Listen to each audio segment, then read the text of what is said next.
right. Hello, everyone. Good morning and happy Monday. My name is Elena Riley, and I'm here with your top morning headlines just to get you started with your day. Alrighty, and we're going to start here with Rusty's forecast. We all need to know about that going on today.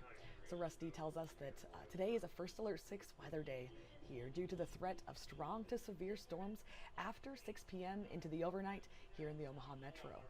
So Rusty says large hail and gusty wind are the main threats, but a brief tornado is possible early on as this storm develops.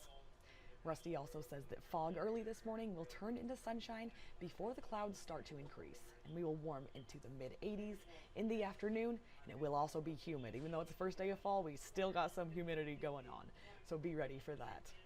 Rusty also says the earliest some storms with large hail and some wind gusts would start to develop at 6 p.m., and that severe threat will continue through the evening as these storms slowly move east. And storm chances will continue into the overnight, but should be weaker, according to Rusty. Always good to look at his forecast. You can find more on our website here. All right, now we'll move into more of our top headlines. That here tonight, Nebraska State Senator Margo Juarez will hold a town hall in Omaha. So Juarez, she's from Omaha. She says she hopes to gauge the interest Nebraska has in passenger train options.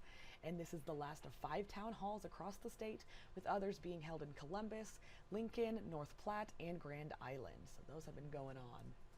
And this feedback is set to be a part of an interim study with the legislature's Transportation and Telecommunications Committee there at the unicameral. And the town hall will be held at the Willa Cather branch of the Omaha Public Library at 1905 South 44th Street. And it will run from 5:30 to 7 p.m. tonight. And if you can't attend, there is also an online survey available for you. I have that linked here in this web story.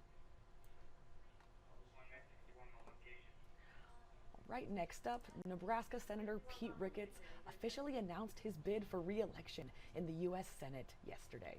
So independent candidate Dan Osborne also launched his campaign back in July. He was setting the stage for the race to the senator's seat.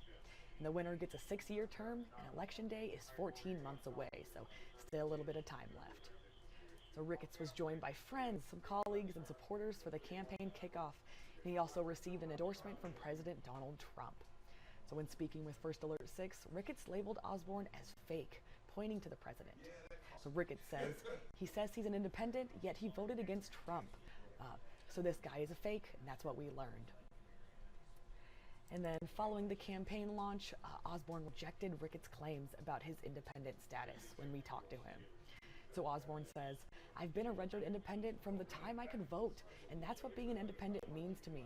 It means I want to work for a third-party boss. I want to work for the people of Nebraska, the way this whole thing was intended to be, a government by and for the people."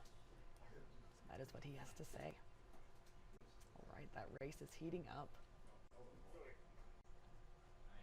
My next headline is that the Omaha Police Department has arrested a woman after a man was struck pushing a bike on the 10th Street Bridge early Saturday. And officers responded around 2:30 a.m. Saturday. They found a man was walking his bicycle on the bridge when he was struck by a southbound car. The car then continued and struck a parked vehicle at 10th and Arbor Streets. And the man was pronounced deceased at the scene. His identity has not yet been confirmed. And the driver is a 21-year-old woman. She showed signs of intoxication. She was taken into custody and booked for motor vehicle homicide, DUI, leaving the scene of a crash resulting in death and property damage, according to investigators.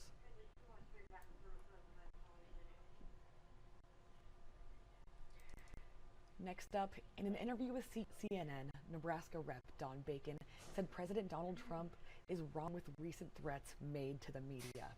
This interview comes in the wake of the Jimmy Kimmel controversy over the suspension of his late-night show. And the show was pulled after Kimmel made comments last Monday about Charlie Kirk's suspected killer and Trump supporters. Well, CNN reports that in the interview, Bacon offered some of the sharpest criticism to date of President Donald Trump of anyone in his party. And he called on the president to take down the rhetoric. So Bacon said yesterday to CNN, he said, "I think the president is doing threats against the media is also wrong. We don't threaten the media. To threaten media and say you're going to pull their license, that's not what America's about. We do have a freedom of speech, freedom of the press. We should defend that.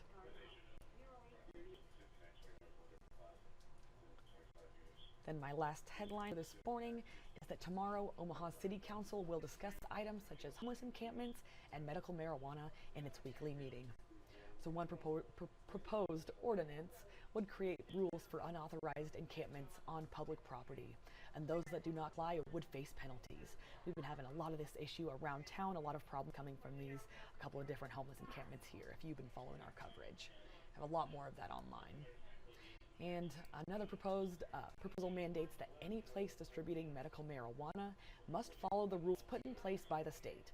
And officials have until October 1st to have the entire medical cannabis system in Nebraska up and running.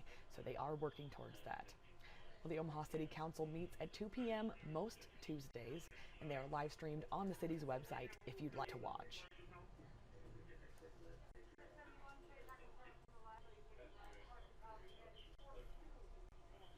Right, that is all my headlines this morning. Head over to our website here with our web story of 6 things you need to know. Of course, the day is Monday, September 22nd. So going over our headlines, you can check this out. I bring you this web story in the 6 a.m. hour. I get you ready for your day, as well as this live stream in the 8 a.m. hour.